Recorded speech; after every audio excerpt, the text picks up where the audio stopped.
Hi, my dear students. Today we are going to discussing the new topic gold leaf electroscope. So, how can we find whether a given body is electrically charged? How can you find whether the charge on the body is positive or negative? Yeah, scientists use a device to find the answers for these questions. Yeah, that device is what? Yes, gold leaf electroscope, and it has two functions. First is gold leaf electroscope can be used to find whether a body has an electric charge on it or not. And second one, gold leaf electroscope can be used to find whether the body is positively charged or negatively charged. Is it clear? Yeah. Now we are going to discussing the next topic, that means the construction of gold leaf electroscope. First of all, you want to know the parts of that, then afterwards constructions. Okay. So first one, see in that picture, that is a metal disc. What is that? Metal disc. Is it clear? And the next is a shellac seal or cork we can able to use. Okay, and inside there is a brass rod, and outer there is a glass bell jar, and next what, gold leaf, then brass strip. Okay, so next is the construction.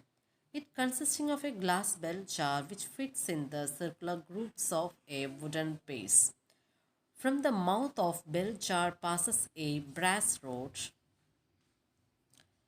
The brass rod is held in position by a shellac seal. This seal insulates brass rod from glass walls. On one end, that means upper end of the brass rod, is fixed a brass cap which is commonly called disc. The other end, lower end, is flattened to form a rectangular strip that's parallel to the flattened brass strip is fixed a gold foil with the help of gum. On the side of bell jar are fixed to strips of tin foil. These foils are parallel to gold leaf. These foils are earthed. They help the charge to stay on gold leaf for longer time. And how does gold leaf electroscope detect charges on the body? When a charged body touches on brass cap, at the same time, the brass strip that diverge outside. So this we can able to see what the gold leaf electroscope makes its rays diverge, then the body is charged. Okay. And next is charging a body by conduction.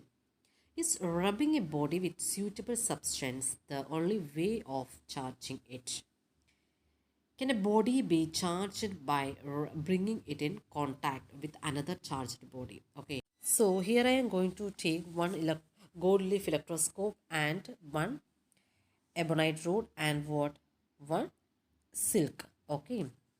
So now a glass rod and rub it with silk. Is it clear? Yeah.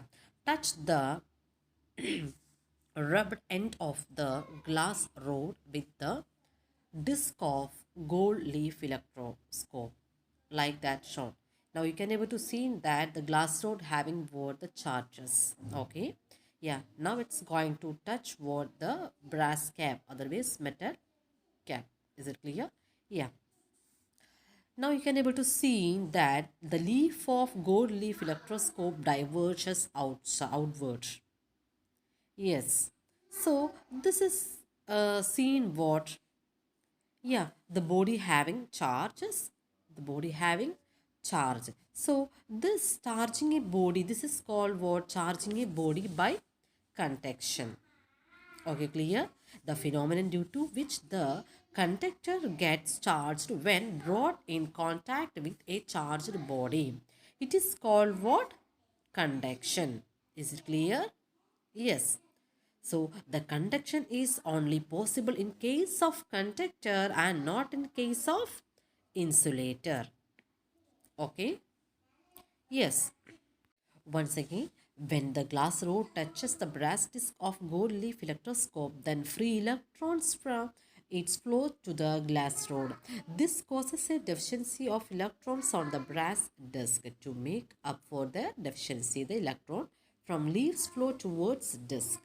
This in turn causes electron deficiency on the leaves. As leaves are positively charged, they repel each other and hence diverge. Is it clear? You just remove the ebonite rod by touching with disc. Now you know that few charges are remaining in the gold leaf electroscope. Okay. Now you just touch that gold leaf electroscope with your hands. You can observe, yes, it's contract in the previous position. Yes. So which means what? When we touch that metal cap, okay, or brass cap, so that will in through our hand, that means from the earth to our hand, the neutral electrons are passed through the gold leaf electroscope and the energy is neutralized. Okay, that is neutralized. So that's why what happened, yes, the gold leaf electroscope that comes in the previous position, that means that brass strip becoming the previous position. Okay, clear? Yes. Now, instead of this charged ebonite rod, you can able to take the negatively charged ebonite rod. Okay, and that you just touched on the negatively charged ebonite rod in a metal cap. Okay, what will happen? Again, the charge is passed through the gold leaf electroscope, and again that brass strip that is diverge outside. Okay. Next, we are going to discussing charging a body by induction. Take two metal sphere A and B, okay, that is mounted on the insulated stands, and such that the sphere are contact with each other, and also take two gold leaf electroscope, okay, and charge one of them positively and other negatively. Take an ebonite rod and rub it with cat skin such that ebonite rod is negatively charged. Bring the ebonite rod close to the sphere A and holding the ebonite rod in same position. Remove the metal sphere B. Test a charge by touching the disc of negatively charged gold leaf electroscope. It is seen that the leaves of gold leaf electroscope diverge. It proves that sphere B gets negatively charged. So now we are going to concluding this topic. The process due to which an uncharged insulated metallic conductor gets electrically charged when held near a charged body is called electric induction. Wires and charges produced on the conductor are called induced charges. During electric induction, the nearer end of conductor has opposite charge, whereas further end of conductor has similar charge as compared to charge on a given charging body. Okay, I hope all of you understood this topic. Okay, next we are going to discussing atmospheric electricity. So, do you know about atmospheric electricity? What is this atmospheric electricity? Any idea? Yes, lightning. What is this lightning? Yeah, lightning is a dazzling bluish white light produced in the clouds. It is followed by a loud noise that is called what? Yes, very good. Thunder. What is it? Thunder. Till 1752, nobody really knew about the cause of lightning. When Benjamin Franklin, by a brilliant experiment, proved that it is caused by the static electric charges in the clouds. Benjamin Franklin made a kite of silk cloth. The center spar of the kite was made from iron wire about 30 centimeters long. The center spar was connected to a strong silk string. The other end of a silk string was connected to an iron key. He flew his kite on a day when there were thick dark clouds in sky. He brought his knuckles near the lower end of game, but nothing happened. However, when it started raining, he brought his cankers again near the lower end of game. There were produced bright sparks between the cankers and Kim. As a matter of facts, he was saved from the death by electric shock. Why the electric discharge passed when it rained? The reason is that wet string became conductor of electricity and hence allowed the electricity to flow from clouds to the key and then from, from key to the cankers, cankers, knuckles, and finally through his body to earth. Okay. So this is the experiment of Benjamin Franklin's. I hope all of you understood this experiment. Yes. So dear students, please don't do this experiment. Okay, don't try this experiment. So dear students, you think about that how clouds get electrically charged. Otherwise, how that lightning possible? Any idea about this? First of all, we want to know is knows what how to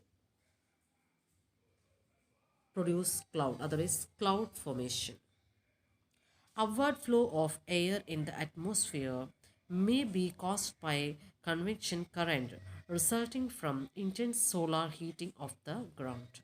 Clouds are formed when air containing water vapor is cooled below a critical temperature called that what dew point, and the resulting moisture condensations into droplets on microscopic dust particles, that means condensation nucleus, in the atmosphere. The air is normally cooled by expansion during its upward movement. So by this way what will happen? Cloud formed. Okay, I know all of you know about this cloud formation. You already learned these topics. Yeah. And next is how this clouds get electrically charged. Due to the heat of sun, the warm air and the water vapors rise up. Similarly, the cold air above sinks down. When the air molecules rub against water molecules or the cold current of air rub against the hot currents of air. Then, due to friction, the electrons of air get transferred to water molecules or vice versa. All this depends upon atmospheric conditions. When the condensation takes place and clouds are formed, then these clouds have a huge amount of static electric charges, which may be positive or negative charge. Okay, yeah. And the next is causes lightning. Winds inside that clouds are very turbulent. Water droplets in the bottom part of the clouds are caught in the updraft and lifted to great heights where the much colder atmosphere freezes them. Meanwhile, downdrafts in the cloud push ice and hail down from the top of the cloud. When the ice going down meets the water coming up, electrons are stripped off. It's a little more complicated than that. But what result is a clouds with a negatively charged bottom and a positively charged top. These electrical fields becomes incredibly strong, with atmosphere acting as insulator between them in the clouds. When the strength of the charges overpowers the insulating properties of the atmosphere, that is more. Okay, so like this what lightning happen. And how does lightning strikes buildings? Let us imagine a negatively charged cloud passing over a high-rise building. This cloud induces positive charges on the top of the building and negatively charges at its base. The free electrons from cloud starts pushing down to the electric induction. As the positive charge attracts, the free electrons from the cloud starts pushing their way through moist air. This forms a sorts of conducting paths. When these electrons reaches the building, suddenly all the charges in clouds flow into the building. Thus, the lightning strikes with a devastating effects and sets the building on fire. Then, how that thunder make? Yes, that you knows that what the it's a fraction of seconds. Okay, lightning heats the air around at incredible temperature as hot as 54,000 Fahrenheit. So that's 5 times hotter than the surface of the sun. So the heat air expands explosively, creating shock waves and surrounding air is rapidly compressed. So the air is contracts rapidly, it's cooled. This creates an initial crack sound. Okay. Yeah, that's followed by the rumbles of the columns of air continuous to vibrates. So that you know that first will come what? The lightning, then after the 5 second, after 5 seconds it's produced. Otherwise we can able to hear the sound of thunder. Okay. Yeah. So next we are going to discussing how to protect buildings from the lightning. Thus, we already knows that we made the model of this word, the lightning conductor we made in buildings. Yeah, the best method of defense is offense. Thus, we invite the lightning to strike the building, but take care that it does not damage the buildings. This is done by installing a lightning conductor. A good lightning conductor is made of copper rod on the one end of which are provide a sharp copper points. It is installed on the highest point of the building. Its lower end is connected to the thick copper strip which runs along the height of building. The lower end of the copper strip is attached to flat copper plate and buried deep inside the earth. That you know that in your home there is a what earth wire is also there and the lightning conductor. Yeah, when the lightning strikes, it's a strike on the sharp points of lightning conductor, as copper is a very good conductor of electricity. All the electric discharge from cloud flows into the earth without damaging the building. Okay. And the next we are going to discussing how the static electricity flows in a conductor. Yeah, we already studied about the static electricity. We know that there are two kinds of electrification. What is that electrification? See, a body is said to be positively charged has a deficiency of electrons. Similarly, the body having excess of electrons is negatively charged. Okay. It shows two spheres A and B such that sphere A has positively charged and sphere B has an equal number of negative charges. These charges are static in nature, that is, they do not flow. However, if sphere A and B are connected by a plastic coated copper wire, then the charge flows from one sphere to another sphere and get neutralized. Then the charges flows from A to B or from B to A. We have any idea? No, there was no answer for this question. Hence, to make matters simple, it was assumed that positive charges is at a higher electric potential and negative charges is at a lower electric potential. Thus, when a positively charged sphere is connected to a negatively charged sphere through a conductor, the charge will flows from positive to negative. The flowing charge from the conductor is called what? Current electricity. Okay, the flowing charge through a conductor is called what? Current electricity. And next is conventional current. What is this conventional current? It flows from the positive charged body to the negative charge. Okay, that is also what conventional current. The positively charged body is at the higher potential and the negatively charged body is at the lower potential. The electronic current flows from the negatively charged body to positively charged body. So the electronic current, that is negative to positive. Okay, the positively charged body is at a lower potential and the negatively charged body is at higher potential. I hope all of you understood this topic. Okay, thank you.